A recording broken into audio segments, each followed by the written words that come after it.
Must prepare for hardship. Pero, sobra-sobra yan. Dami yan sa loob.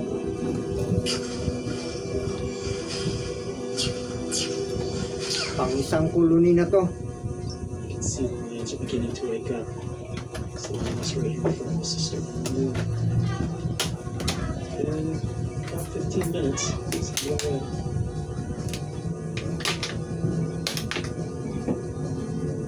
Since the dawn of mankind, we have feared that which is capable of hunting us. So much so that we in turn chose to hunt many of these natural predators to the brink of extinction.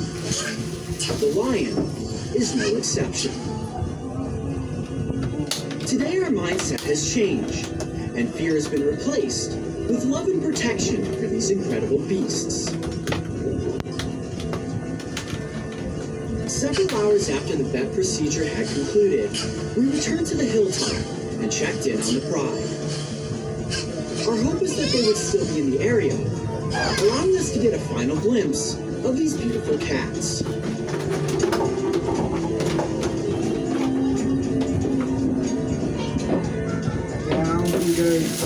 Fingers.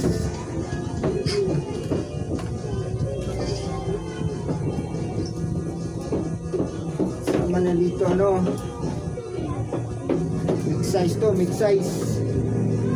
Then suddenly, in what seemed like a moment slowed in time, the king of the savannah materialized from the underbrush.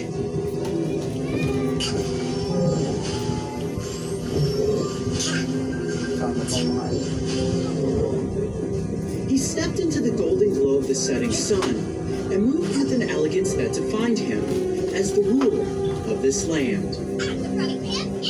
As we watched, our cameras all fighting to capture the moments as they played out before us, it was not difficult to pull my eye away from the viewfinder so that I could appreciate all of the beauty in this animal with my own two eyes.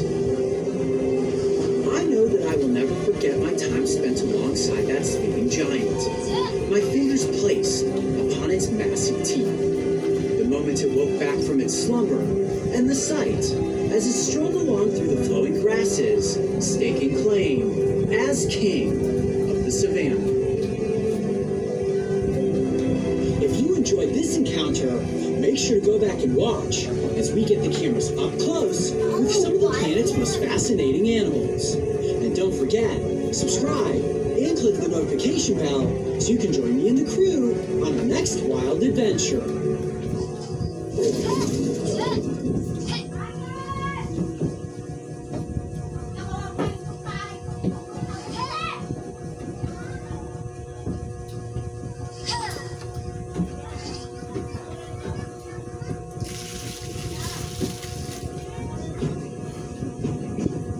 Once upon a time, in a faraway land known as Colorado, a beautiful animal roamed the countryside, where day in and day out, it balanced the ecosystem. Traveling in packs, these predators moved with stealth, darting in and out of the shadows as they stalked the seemingly endless herds of deer, elk, and bison. The unbroken wilderness stretched further than the raven could fly, and as alphas took claim over territories of their own, it seemed this way of life would last forever. It was good to be with. Then through a series of unfortunate events, the westward expansion of pioneers, the decimation of other species like buffalo, and the introduction of domestic animals like cattle, life for wolves changed. All of a sudden, everyone was afraid of the big, bad wolf. Humans quickly decided that wolves were bloodthirsty villainous killers that must be destroyed. And this inaccurate narrative cast a long dark shadow that these animals could not control, could not rewrite, and could not escape. According to Parks and Wildlife, the last gray wolves were eradicated from Colorado in the late 1930s, and have not roamed this wilderness since.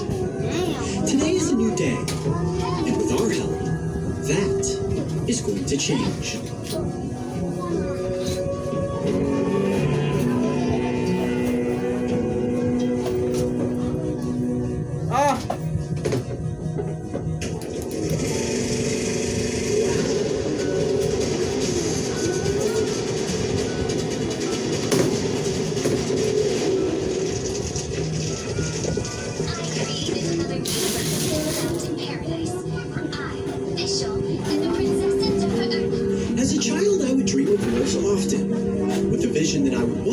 witness a pack running swiftly through a dense forest, on the hunt and in hot pursuit of their next meal.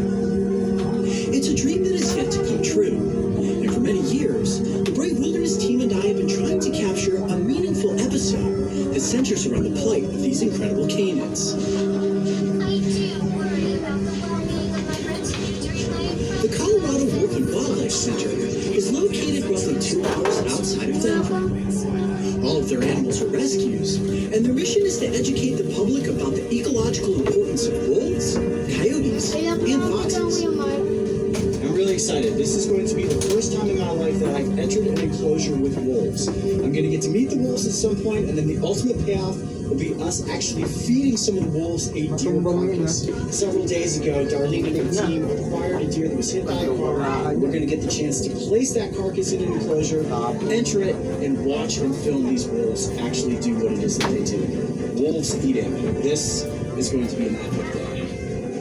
Today I will be working with founder and CEO, Darlene Kababa. I hear the voice of Early in her life, Darlene was terrified of wolves due to their misrepresentation in popular culture. My love for wolves started a long time ago, actually by rescuing a wolf dog from a shelter that was going to be euthanized. And when I rescued her, she actually became my inspiration of wanting to be a voice for wolves. This has been a long journey to get to this point here. My heart and soul goes into wanting to be a voice for wolves, and I'm excited about one day getting them back out into the wild. Through this relationship, Darlene overcame her fears and recognized that her path in life was to not only rescue wolves, but to help others see the light.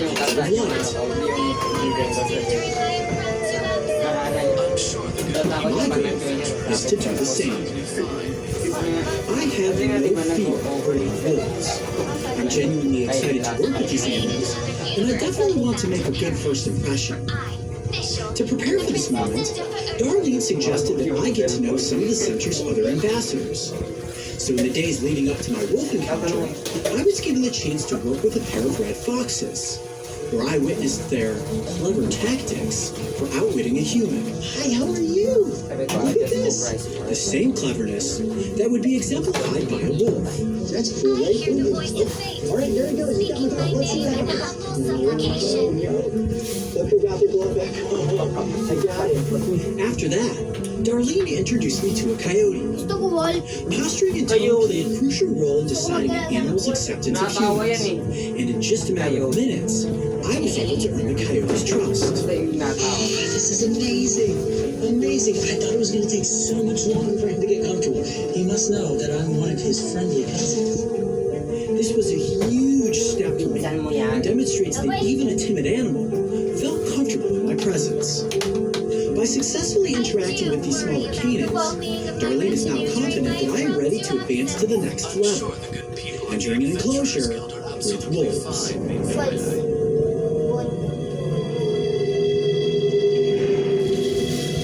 The gray wolf is considered the largest of the canids. Males can reach 150 pounds, and while they do grow larger than Found in paradise. I, Fischl, and the princess and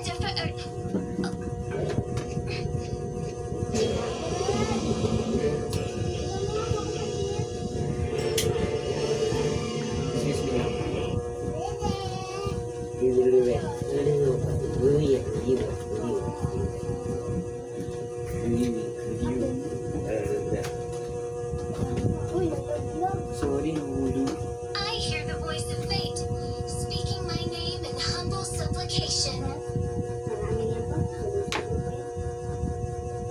Ano to?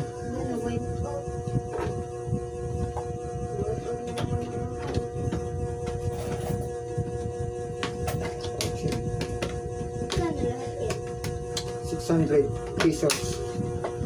oh, tatlo 200 isang ano eh.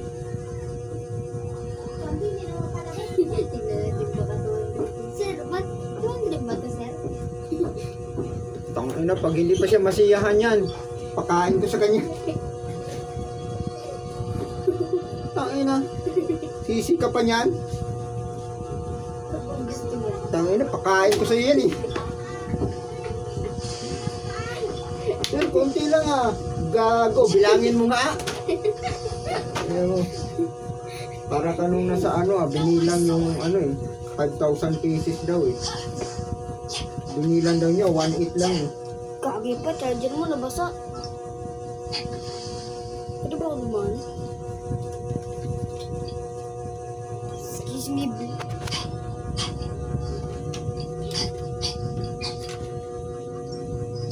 basa, charger. Bakit nabasa yan? Wire lang naman ata Hindi, naayos ko lang.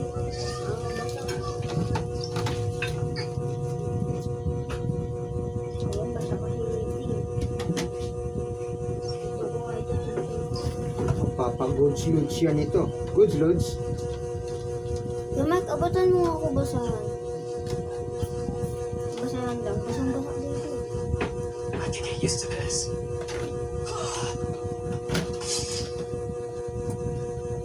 Basta. Ikaw, Basa. Andun yung basahan isa.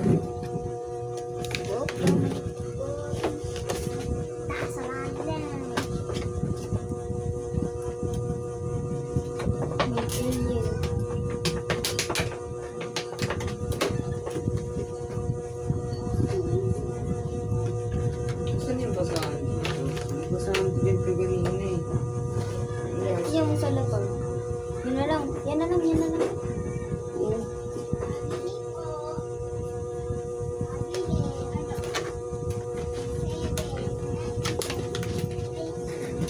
Pambinta rin siguro niya to. Siguro may ano yun. May tindahan. Tatlo ba? Yan din mo. Binilang talaga niya. Talagang 600 daw Tatlo? Hmm. Doon, parang hindi. Ha? Anong halagang 600? Halagang 600 na ano, flats. Tapos magkano bayad? Kunin mo muna isabay. 600! Pambihira ka talaga. Ang hirap mong paliwanagan. Labo mong kausap Nalabo ka pa sa ano Bulag 600. Nga, para lugi. Hindi ka marunong magtinda ata. Sipin mo, sa 200, ito, matay ngayon Ipamatay mo yun. So, bawat isa niyan may 400 pieces, 400 pieces, ilan yan? 1,200. Kasi, Narinig mo ata kahapon ang gawin. Unang hula ka lang. Hindi, binilang ko. Ang bagay ko magbilang. Oo nga. Ayaw mag-load. Ay, hindi nag-load. Kahit nahihirapan na ako Tulis na. Kasi nagka-video pa rin.